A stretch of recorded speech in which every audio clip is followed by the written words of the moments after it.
Hi everybody, it's Mandy, and I know that it has been a terribly long time since you guys have seen me. First of all, let me say yes, I'm still pregnant. Today is January 2nd.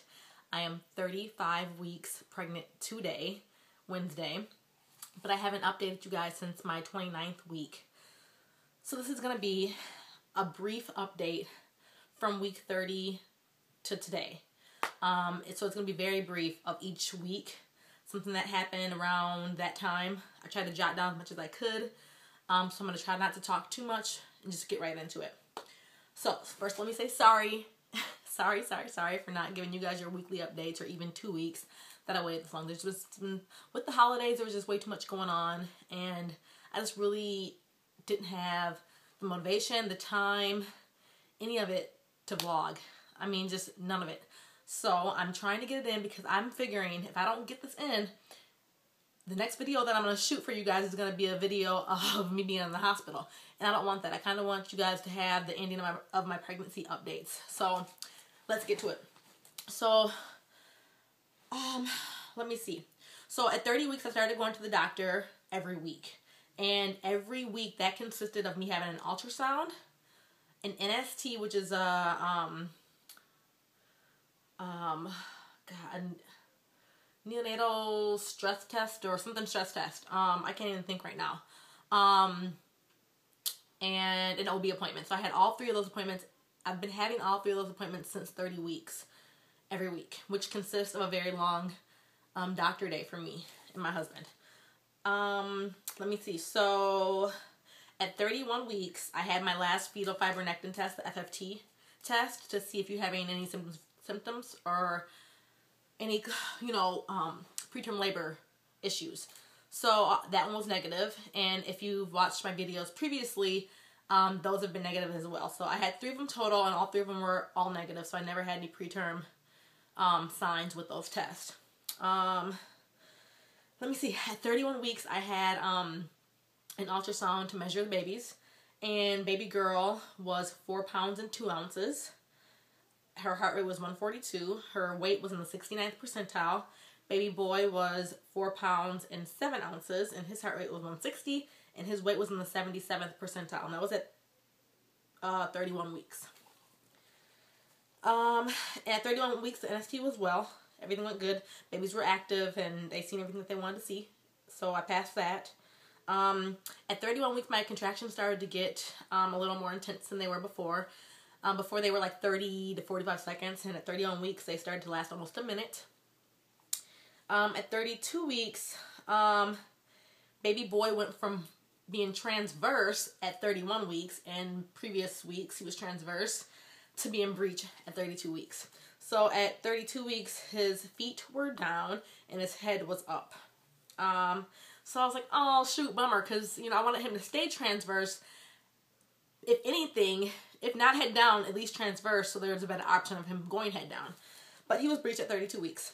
The ultrasound that week was just to check fluids and to make sure the babies are practicing breathing. So they weren't doing measurements for weight and all that every single week. They were doing that every other week for weight and all that. And the other week would be measuring for amniotic fluids and heart rates and them practicing breathing. So both of them were practicing breathing. The fluid was great. Everything was good at the 32-week ultrasound. NST was good. And the OB appointment was good. I was measuring about 40 weeks at my 32-week OB appointment. 33 weeks, ultrasound measured the baby's weight again. Baby girl was 4 pounds and 8 ounces at my 33-week appointment. So she didn't gain as much as she had been gaining, but it slows down the further you get into the pregnancy, especially with twins. So she was the 57th percentile at 33 weeks, weighing 4 pounds and 8 ounces. He was 5 pounds 1 ounce at the 74th percentile. His heart rate was 141, and her heart rate was 134 at 33 weeks. So he was staying in the 70s, and she dropped from 69 to 57, and he dropped from 77 to 74. But being that they're both still above average, there was no concern for weight gain or anything like that because they're both still ahead of their game. Let me see. And this time at 33 weeks, baby boy was now head down, which made me very happy. They were both head down, heads right next to each other, so that was really, really cool. I was very happy about that. I did complain to my OB that about the sleep. I just had enough, and I was just like, can I do something about the sleep? So he suggested that I take one symptom I can tell you right now is I'm at the peak, at the height of my pregnancy of being out of breath. I can barely talk. As you guys can see that I'm struggling to get my breath. So that's a symptom, obviously, that you guys are probably witnessing right now. I started taking 1 Tylenol PM at night. And it wasn't every night, but like just when nights were really bad, I was just like, I gotta go to sleep. I gotta sleep. This is breaking me down. So I started taking 1 Tylenol PM when I needed it. And the doctor okayed that. He suggested that's what I do. Let me see. And at the 33-week appointment, I also complained to my doctor about the itching. I had a terrible itch at the bottom of my belly that was just uncontrollable. I had to scratch. It was itchy like I had chicken pox and hives and like something was eating me alive. It was terrible. So I was scratching and didn't care. I mean, I would lather my belly with olive oil and did these different types of oils, and it would itch still. Let me see. So he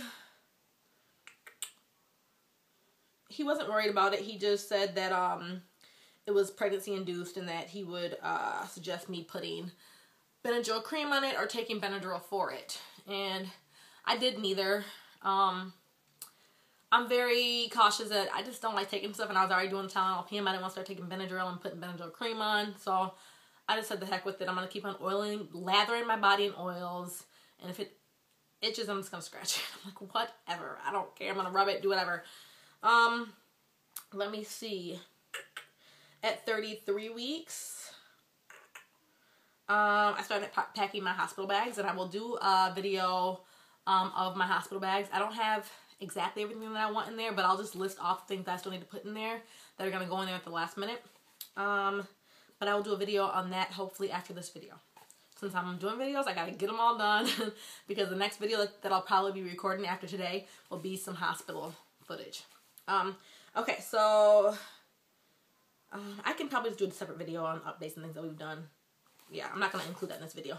Okay, so let's go back to 34 weeks. 34 weeks is ultrasound was just to measure. Fluid and breathing, everything was good at that ultrasound. Passed the NST, but they witnessed lots of contractions on my NST this time. So when I got to my OB appointment, she was like, you had a ton of contractions. Were you feeling these? And I was like, oh, I felt a few of them. I didn't realize that I was having that many contractions, but a few of them I did feel. So she thought for sure when she checked me that I was going to be dilated. And I've been being checked with the other ones as well, but there was no dilation. At 34 weeks, she checked me thinking that for sure I'd be dilated some, and I was still completely closed. So no dilation a week ago at my 34-week appointment. Let me see. I told her about the itching, told her that the itching had now spread, because the itching had spread now to my feet, my hands. It was on my arms and back of my legs. It was terrible. A lot worse than it was before. And so she took blood work just to make sure there wasn't any underlying things going on with my liver or anything like that. And I haven't heard anything, so I'm assuming that no news is good news. I do have an appointment on Friday for my 35-week appointment. I'm 35 weeks today, so my appointment is on Friday, 35 weeks and 2 days. Let me see. So yeah, I'm assuming she'll give me the results at the appointment then, telling me that there was nothing to report and that everything came back good. I do want to add to this video that I had Friday, which was like December, I don't know, Friday, this past Friday, it must have been the 28th. It must be December 28th. I got a headache that I had all day. And I was like, what the heck is going on? I mean, I had it all day. I took Tylenol and it didn't go away. I had it all day. And then Saturday, I still had it. It was like worse. It started making my ear throb on Saturday. So Sunday, I called the nurse line. I was like, forget this. I mean, it was through the night. It was through the day. It was nonstop. Tylenol was not curing it. Called the nurse line. And they paged the on-call doctor, and he wanted me to come into the hospital because obviously it was Sunday. Clinics were closed. Went to the hospital and was monitored. My blood pressure. They checked my urine for protein. Urine was negative, normal. Blood work was negative, normal. I did have some spiky blood pressures, and I'm sure it was because I was having so much pain from the headaches, that my blood pressure was up from that. My heart rate was up from that. So he prescribed me a narcotic pain med and gave me something in the hospital that lowered my blood pressure and lowered my heart rate, made it come back down to normal, and for the first time in 3 days took care of my headache. But it's not good for the babies for me to have my heart rate like that and for me to have my blood pressure like that. So I was just glad it wasn't from anything that could have been like preeclamptic or anything like that, and that it was from this pain that I was in. So I was like having migraines, terribly. So I have a prescription now. I haven't really been I take it like once a day, even if that.